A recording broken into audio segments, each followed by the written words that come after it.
আনন্দরত্ন academy YouTube চ্যানেলে সকলকে স্বাগত জানাই এবং আজকে আমরা টার্গেট 2025কে কেন্দ্র করে যে প্রস্তুতি পর্ব শুরু করেছি ইকোনমি ক্লাসে পড়ব প্ল্যানিং সম্পর্কিত বিষয়। এবং এই প্ল্যান যেহেতু তোমাদের অনেকের পড়তে একটু বোরিং মনে হয়, ভীষণ স্ট্যাটিস্টিক্যাল মনে হয়, সেই কারণে আমি কয়েকটি ভাগে ভাগ করে আনছি যাতে বোর মনে না হয়। এবং প্রথম দিকের 2-3টে ক্লাস ভীষণ আমরা পাবো হচ্ছে কনসেপচুয়াল এবং সেখান থেকে তোমাদের বেশিরভাগ প্রশ্ন আসে। আজকের ক্লাস শুরু করছি সবার আগে প্রথমে এইটা জেনে যে ইকোনমিক প্ল্যান কি। তাহলে দেখো, ইকোনমিক প্ল্যান বেসিক্যালি একটা প্রসেস, যেই প্রসেসের মাধ্যমে সেন্ট্রাল গভর্নমেন্ট দ্বারা দেশের উন্নয়নের স্বার্থে পলিসি গ্রহণ করা হয়। তাহলে simply economic planning is the process by which economic decision are made by the central government. এটা হলো সিম্পলি ডেফিনিশন। এবার দেখো, এই যে ইকোনমিক প্ল্যান সাধারণত একভাবে হঠাৎ করে গজিয়ে ওঠে না।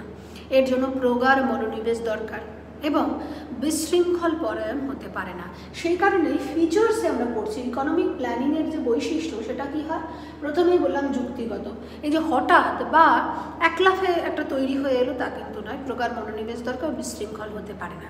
গতিশীল যদি বলি আমরা, গতিশীল থেকে আমরা কি বলবো, গতিশীল থেকে বলা হয় এটাই যে ধারাবাহিকতা দরকার, মূল্যায়ন দরকার এবং একই সঙ্গে পুনরাবৃত্তি এবং পরিবর্তন, এর ফলেই একটা প্ল্যান সার্থক হয়ে ওঠে। তাহলে সিম্পলি পূর্ব অভিজ্ঞতা দরকার হয়, ধারাবাহিকতা বজায় রাখতে হয় এবং একই সঙ্গে আমরা বললাম মূল্যায়নের দরকার, আর তার সঙ্গে পরিবর্তন এবং একই সঙ্গে পুনরাবৃত্তি ইত্যাদির মাধ্যমেই একটা প্ল্যান সম্পূর্ণ রূপ ধারণ করে। আর এটা একটা সামগ্রিক বিষয়, বিভিন্ন আলাদা আলাদা শাখা এর সঙ্গে সম্পৃক্ত থাকে, কোনো একটি নির্দিষ্ট শাখায় এটা সীমাবদ্ধ নয়। তো এই হলো সামগ্রিক বললাম আমরা। এবার আমরা সেকেন্ড পয়েন্ট, পরের পয়েন্টে যাচ্ছি যে কিছু ধারণা ইকোনমিক প্ল্যান সম্পর্কে। এবং প্রথম আমরা যার এই ইকোনমিক প্ল্যান সম্পর্কে যিনি ধারণা দিয়েছিলেন তার সম্পর্কে আমরা পড়বো। দেখো, সবার আগে আমরা লুইস পড়ছি। লুইস হচ্ছে town planning, village development planning, এই প্ল্যানিংগুলি সম্পর্কে ধারণা দিয়েছিলেন। দেশের মানব সম্পদ, তারপরে হচ্ছে ন্যাচারাল রিসোর্সেস, এরকম সমস্ত সম্পদের সর্বোত্তম ব্যবহার কীভাবে হওয়া উচিত তার একটা নির্দেশনা দিয়েছেন, সেই সময় ধারণা দিয়েছিলেন। ভবিষ্যতে দেশের ইকোনমিক পদ্ধতি কী হবে তার সম্পর্কিত ধারণা দিয়েছেন। সেন্ট্রাল গভর্নমেন্ট এই যে সরকারি এবং বেসরকারি দুইয়েরই উদ্যোগে একটি ভূখণ্ডে তার প্রোডাকশন চালাবে তার একটা ধারণা তিনি সেই সময় দিয়েছিলেন। তো এই সম্পর্কিত ধারণা তিনি দিয়েছেন। ডিকেনসনকে সীমিত সম্পদের সর্বোত্তম ব্যবহারের কথা বলেন। আর একই সঙ্গে আমরা পড়ব হচ্ছে ডাল্টন। এটা দেখো, প্রথম দিকের ইকোনমিক ক্লাস যদি আমি বলি তাহলে সেখানে কিন্তু আমরা বারবার পড়েছি এরকম যে ডাল্টন সম্পদের সর্বোত্তম ব্যবহারের কথা বলেছেন, বা যে সীমিত সম্পদের সর্বোত্তম ব্যবহারের ধারণা আর কে কীভাবে দিয়েছিলেন তার সমস্ত বিবরণী সেখানে আছে। তোমরা অলরেডি ইকোনমিক ক্লাসে দেখবে প্রথম দিকে যে কনসেপচুয়াল ক্লাসগুলি দেওয়া আছে সেখানে দেওয়া আছে। সে কারণে এই প্ল্যান অংশে আমরা আর বিস্তারিত আলোচনা করলাম না। আজকের আলোচনার যে মেন পর্ব, সেই পর্বটাই হলো এখানে বেসিক্যালি যে বিভিন্ন ধরনের যে প্ল্যানিং হয় সেই প্ল্যানিং নিয়ে আলোচনা। প্রথমে যদি আমরা দেখি তাহলে দেখো, সবার আগে ইম্প্যারেটিভ প্ল্যান আমাদের আলোচনা করতে হয়। ইম্প্যারেটিভ প্ল্যান কি? ইম্প্যারেটিভ কথাটার মানে হচ্ছে বাধ্যতামূলক পরিকল্পনা। আর এই পরিকল্পনায় সবার আগে যে কথাটা বেরিয়ে আসে সেটা হচ্ছে সেন্ট্রাল গভর্নমেন্ট ডিসাইড করবে এবং এর এক্সিকিউশনটা টপ টু বটমের দিকে আস্তে আস্তে, অর্থাৎ ওপর থেকে নিচের দিকে আস্তে আস্তে পর্যবসিত হয়। এইখানে সবার মনে রাখা জরুরি যে বেসিক্যালি সেন্ট্রাল গভর্নমেন্টই এর টার্গেট ফুলফিলমেন্ট এবং এক্সিকিউশনে সম্পূর্ণ দায়ভার বেসিক্যালি ওই যে কেন্দ্রীয় সংস্থা বা কেন্দ্রীয় সরকারের। এখানে দাম ব্যবস্থা যদি বলি সেটাও সরকার ডিসাইড করবে, বস্তুর দাম সরকার ডিসাইড করছে এবং একই সঙ্গে কতটা প্রোডাকশন হবে, কোয়ান্টিটি, সেটাও কিন্তু সরকার সিদ্ধান্ত নিচ্ছে। অর্থাৎ আমরা যদি খুব ভালোভাবে দেখি তাহলে এটা হচ্ছে সেন্ট্রালাইজড ইকোনমি এবং সোশ্যালিস্টিক কান্ট্রিতে এই সমস্ত এই ধরনের যে প্ল্যানিং সেই প্ল্যানিংগুলো দেখা যায়, যেখানে আমরা ব্যাপকভাবে দেখলাম যে নেগেটিভ দিক হিসেবে যদি আমরা দেখি যে বেসিক্যালি কনজিউমার রাইট এখানে প্রোটেক্টেড নয়। একই সঙ্গে ইকোনমিক ফ্রিডম নেই। যত বেশি ডিসেন্ট্রালাইজ হবে তত বেশি আলটিমেটলি ইকোনমিক ডেভেলপমেন্ট হয় বলে ইকোনমির একটা কনসেপ্ট আমরা সবাই জানি।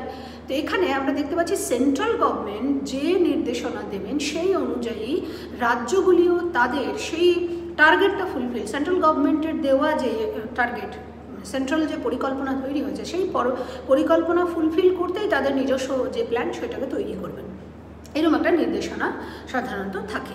তো এই হলো বেসিক্যালি ইম্পারেটিভ প্ল্যান। এখান থেকে আমরা চলে আসি ইন্ডিকেটিভ প্ল্যান কাকে বলে। ইন্ডিকেটিভ প্ল্যান বেসিক্যালি সেন্ট্রাল গভর্নমেন্টই নির্ধারণ করবেন, এই প্ল্যানটা তৈরি করবেন, কিন্তু এখানে প্রাইভেট যে ইন্ডাস্ট্রিয়ালিস্ট বলি বা ব্যক্তিগত উদ্যোগপতি যারা, তাদের না প্রচুর নিয়মকানুনের মধ্যে বাধা হচ্ছে, না তাদেরকে আবার বলা হচ্ছে যে না তোমাদের এই টার্গেট ফুলফিল করতেই হবে। তাহলে সিম্পলি আমরা পাবো যে এখানে দেখো তোমরা অলরেডি পাবে যে French system of planning, private sector neither rigidly control or আমরা পাবো not directed to fulfil target. তাহলে কন্ট্রোলও করা হচ্ছে না, আবার টার্গেট ফুলফিল করার জন্য কোনো বাধ্যবাধকতা তাদের উপর চাপিয়ে দেওয়া হয় না। তাহলে কিছুটা ডেমোক্রেটিক। এবং এখানে যদি বলি যে পরিকল্পনার রূপায়ণের জায়গা অর্থাৎ নির্মাণ করা যখন হচ্ছে, ফরমেশন করা হচ্ছে, সেটা হবে সেন্ট্রাল, কিন্তু এর এক্সিকিউশন যখন হচ্ছে সেটাকে বলছি আমরা হচ্ছে ডিসেন্ট্রালাইজড হচ্ছে। তাহলে সেন্ট্রালাইজ হচ্ছে ফরমেশনের জায়গায়, আর এর ইমপ্লিমেন্টেশনের জায়গায় হচ্ছে ডিসেন্ট্রালাইজড। কারণ এখানে এই যে প্রাইভেট যারা প্রোডাকশন করেন তাদেরকে সহযোগিতা করার কথা বলা হয়েছে, তারাও যাতে প্রোডাকশন করে এই ভূখণ্ডে তারই একটা ইঙ্গিত দেওয়া হচ্ছে। তো এই হলো আমরা পাচ্ছি ইন্ডিকেটিভ প্ল্যানিং। ওকে, তাহলে ইন্ডিকেটিভ প্ল্যানিংয়ের পরে আমাদের চলে আসে দেখো সেন্ট্রালাইজড প্ল্যান, আর আরেকটা হচ্ছে ডিসেন্ট্রালাইজড প্ল্যান। তাহলে সেন্ট্রালাইজড প্ল্যান দেখো অনেকটা ইম্পারেটিভ প্ল্যানকে ফলো করেই আমরা এখানে পাবো। সেন্ট্রালাইজড প্ল্যানে আমরা পাচ্ছি যে প্ল্যানটা টপ টু ডাউন এই ফরম্যাটে তৈরি হচ্ছে, অর্থাৎ refers execution of plan from central authority. ওকে, এখানে আমরা কী পাবো, ডাউন টু টপ প্ল্যান তৈরি করার আগে রাজ্য সরকারের সঙ্গে পরামর্শ করা হয় এবং সেই পরামর্শ অনুযায়ী প্ল্যানটা তৈরি হচ্ছে। কার কীরকম রিকোয়ারমেন্ট, কীরকম আনুমানিক আয় আসবে, এই সমস্ত কিছু হিসেব নিকেশ করে তার নিরিখে তৈরি করা হয়ে থাকে। অর্থাৎ কেন্দ্রীয় সরকার সরাসরি পরিকল্পনা প্রণয়ন করছে। আর এখানে আমরা কী পাবো, ডিসেন্ট্রালাইজড, রাজ্যের সাথে সামঞ্জস্য রেখে বা পরামর্শ করে কেন্দ্র দ্বারা পরিকল্পনা প্রণয়ন করা হয়। আমরা সেন্ট্রালাইজড পাবো যে ইকোনমিক কোনো ফ্রিডম নেই, কিন্তু এখানে পাবো ইকোনমিক ফ্রিডম এক্সিস্ট। পণ্যের দাম সেন্ট্রালাইজ সিস্টেমে সরকার ঠিক করবে, আর এখানে পণ্যের দাম ডিসাইড হবে বাজার দ্বারা, আর পণ্যের কোয়ান্টিটি এখানে আলটিমেটলি গভর্নমেন্ট ডিসাইড করবে। আমরা ডিসেন্ট্রালাইজে কী পাবো, ডিসেন্ট্রালাইজে পাবো যে পণ্যের কোয়ান্টিটি ডিমান্ড অ্যান্ড সাপ্লাইয়ের উপর ডিপেন্ড করে হবে। ওকে, সেন্ট্রালাইজ প্ল্যানে পুরো কন্ট্রোলটা থাকে বিউরোক্র্যাটদের ওপর, অর্থাৎ বিউরোক্র্যাটরাই এখানে পুরো কন্ট্রোলটা করে, আর ডিসেন্ট্রালাইজড সেভাবে বিউরোক্র্যাট দ্বারা বেসিক্যালি কন্ট্রোল হয় না।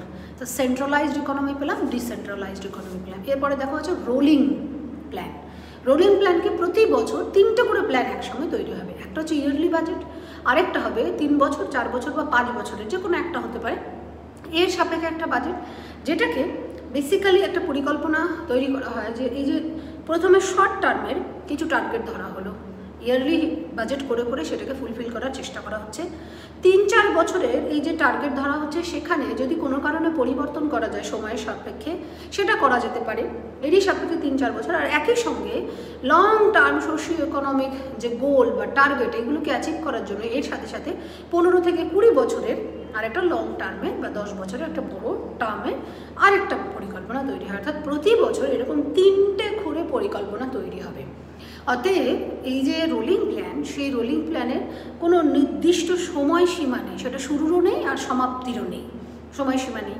ভারতবর্ষে 1978 সালে প্রথম যখন জনতা সরকার ক্ষমতায় আসে, 1978 থেকে 83 যে প্ল্যানটা, সেখানে কিন্তু এই রোলিং প্ল্যান গ্রহণ করা হয়েছিল, যেহেতু সরকারই ভেঙে যায় যে কারণে এই প্ল্যানটা আর কার্যকর সেই সময় হয়নি। এটা গেল রোলিং প্ল্যান। এখান থেকেই দেখো এই যে লং টার্মের গোল অ্যাচিভ করার জন্য যখন প্ল্যান গ্রহণ করা হয় সেটাকেই বলা হয় পার্সপেক্টিভ প্ল্যান। আমাদের ভারতবর্ষে প্ল্যানিং কমিশনের ডিজলভ হয়ে গিয়ে নীতি আয়োগ গঠন করা হয়েছে, তোমরা সবাই জানো, যেখানে প্ল্যানিং কমিশন এক তো এই যে প্ল্যান তৈরি করতো, তার সঙ্গে সঙ্গে তাদের ফিনান্সিয়াল যে অ্যাপ্রুভমেন্ট সেটারও ক্ষমতা ছিল, যেটা নীতি আয়োগ কেবলমাত্র একটা অ্যাডভাইজারি কমিটি, যার ফিনান্সিয়াল অ্যালটমেন্টের কোনো রকম কোনো ক্ষমতা নেই। তো এই যে নীতি আয়োগ গঠন করা হয়েছে। নীতি আয়োগ এই পার্সপেক্টিভ প্ল্যানটাকে লক্ষ্য করেই কিন্তু পুরো যে পরিকল্পনা রূপরেখা সেটাকে তৈরি করে বা ফলো করে। তো এই গেল পার্সপেক্টিভ প্ল্যান আমরা করলাম।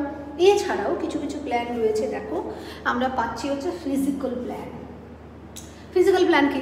দেখো একটা দেশের যখন এই প্ল্যান তৈরি করা হবে, ইকোনমিক প্ল্যান তৈরি করা হবে, তাহলে সেই দেশে আগে অ্যাসেস করা হয় কোথায় কি মেটেরিয়াল রয়েছে, কোথায় কোন মানব সম্পদ রয়েছে, অর্থাৎ human resource, natural resource, material, industry, এগুলোর ক্ষমতা কত কী আছে না আছে, এগুলো সমস্ত কিছুর একটা অ্যাসেসমেন্ট করা হয় এবং তারই সাপেক্ষে পরবর্তী পরিকল্পনা গ্রহণ এবং পরিকল্পনায় এই প্রত্যেকটা সেক্টরকে একটা নির্দিষ্ট টার্গেটেড প্রোডাকশানের একটা লিমিট বেঁধে দেওয়া হয়।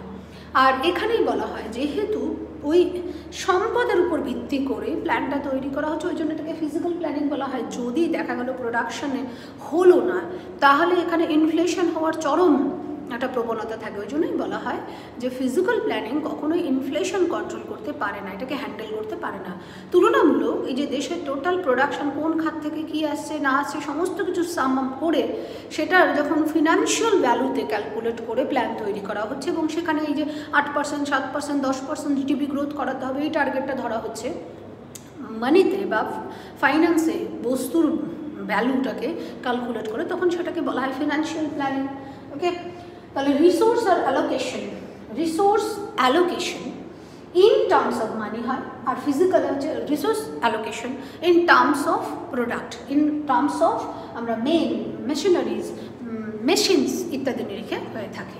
রইল দেখো ফিক্সড প্ল্যান, 2 বছর, 3 বছর, 5 বছরের নিরিখে একটা ফিক্সড করা হয় এবং সেখানে সেন্ট্রাল গভর্নমেন্ট প্ল্যান করবে এবং সেটাকে টার্গেটটা ফুলফিল করতে হবে ওই নির্দিষ্ট সময়ের মধ্যে, এটাকেই বলা হয় ফিক্সড প্ল্যান। ওকে, রইল কোর প্ল্যান। এই যে যখন কোর প্ল্যান কাকে বলবো, কেন্দ্রীয় সংস্থাই প্ল্যান বানাবে, কেন্দ্রীয় সরকারি প্ল্যান বানাবে, কিন্তু রাজ্যগুলির কাছে আনুমানিক তাদের আয়ের হিসেব চেয়ে পাঠাবে এবং তারই ভিত্তিতে সেন্ট্রাল প্ল্যানে এই ব্যয় বরাদ্দ হবে রাজ্যগুলিকে, সেটাকেই বলা হয় কোর প্ল্যান। কোন রাজ্যের ভৌগোলিক অবস্থা অনুযায়ী, সেখানকার মানব সম্পদ, সেখানকার ন্যাচারাল রিসোর্স অনুযায়ী কতটা বরাদ্দ করা প্রয়োজন, কী প্রয়োজন, এগুলো যদি আগাম প্রপার হিসেব আসে এবং সেটা কোথায় যাতে এই যে ফল না করে, আগে ভাগেই রাজ্যগুলির কাছ থেকে চাওয়া হচ্ছে যে তাদের আনুমানিক আয় কত আসবে সেটার একটা যদি হিসেব দেয়, তাহলে কেন্দ্র সরকারের পক্ষেও ব্যয় বরাদ্দ করতে সুবিধা হবে। এটাকে বলে কোর প্ল্যান। টোটালিটারিয়ান প্ল্যান কি? সেন্ট্রাল গভর্নমেন্টই সর্বেসর্বা এবং সেন্ট্রাল প্ল্যানিং কমিশনই হচ্ছে সুপ্রিম অথরিটি প্ল্যানিং তৈরি করার জন্য। তখনই যেমন ইম্পারেটিভ প্ল্যান পরোক্ষভাবে আমরা পেয়ে যাচ্ছি এটা একটা টোটালিটারিয়ান প্ল্যান। ওকে, একে অপরের সঙ্গে সম্পর্কযুক্ত। তো এই গেল হচ্ছে আমাদের ডিফারেন্ট টাইপ অফ প্ল্যান করলাম আমরা।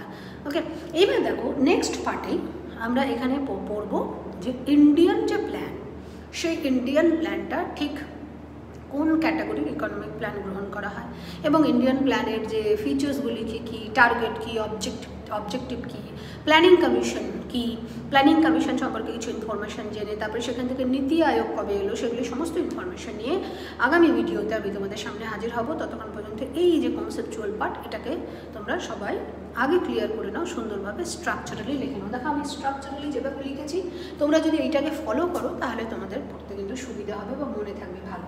আজকের ক্লাস এই পর্যন্তই, দেখা হচ্ছে পরবর্তী পর্বে। সবাই সুস্থ থেকো, ভালো থেকো।